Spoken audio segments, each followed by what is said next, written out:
months ago as an analyst and talking head is still hounding me. Well, I'll just say a few words.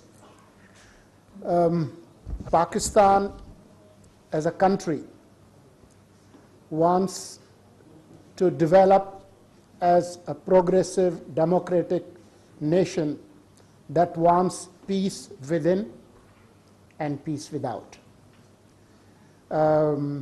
Every country and every political leadership have made mistakes in the past. We have our fair share in those mistakes and few blunders as well. But we want to move on. We want to be a nation that wants to look after its people and wants to focus on the people of its country. It's in our interest that we avoid the current confrontation between big powers. We have been sucked into big power games in the past. But we have, I hope, looking at General Durrani, I would say we have learned few lessons. We so far refuse to be sucked into those power games because those confrontations of the past, of the Cold War, have not given us anything. We might have got a lot of money from here or there, but somehow it has not helped our people. So we want to focus on our people, on our economy, both east and west, north. We want to have good relations, including India. We already have great relations with China. We have had, hot and cold, but generally very stable relations with Iran. And I don't want to even tell you the, history of relations with Afghanistan. Despite the changes that have occurred there since August 15, 2021, we want to have pragmatic, good, normal relations with India, with Afghanistan. Sadly, despite our sincere wishes, we don't have a good report card to show you.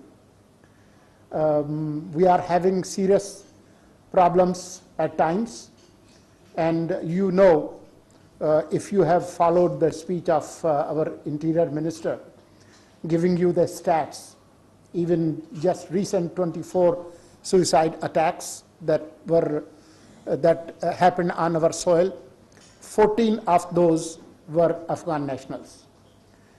So we have a host of issues with Afghanistan, but we want to be a good neighbor. We can't change geography.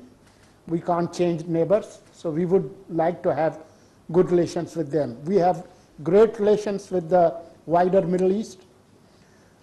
We still maintain those good ties, but we are shifting all those ties and focusing on economy.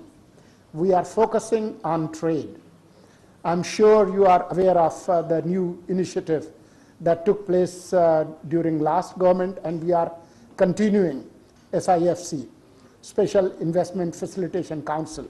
The spearhead of that council is economy, trade, exploring new opportunities.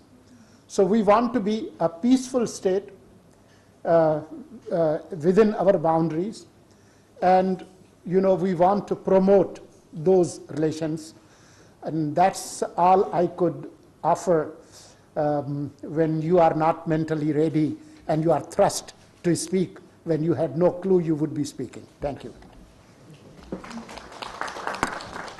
Thank you, Murtaza Solangi Sahab.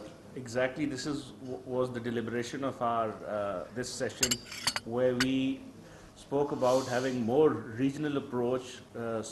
We had discussed issues where the geoeconomics should take precedence on geopolitics, and then we need to address issues in terms of having more representation from the entire region. The issues and the conflict which is in this region and which has been simmering on for last 40, 50, 60, 70 years, it's I think about time. The universe and particularly our planet is facing this huge task of climate change. We've just gotten out, not completely out of COVID, and then the world is also facing the disasters of the conflict, particularly the international conflict of Russia and Ukraine, the disruption in supply chain. So I guess the humanity should come together, the regions should come together, and the neighbors should come together and try to solve the issues that we are facing. It really sounds like very flowery words, but I think this is the only way forward for not only this region, but the entire humanity and planet to go ahead. With this, I close this session, and we'll meet up in next 5 minutes or 10 minutes for the next session. Thank you.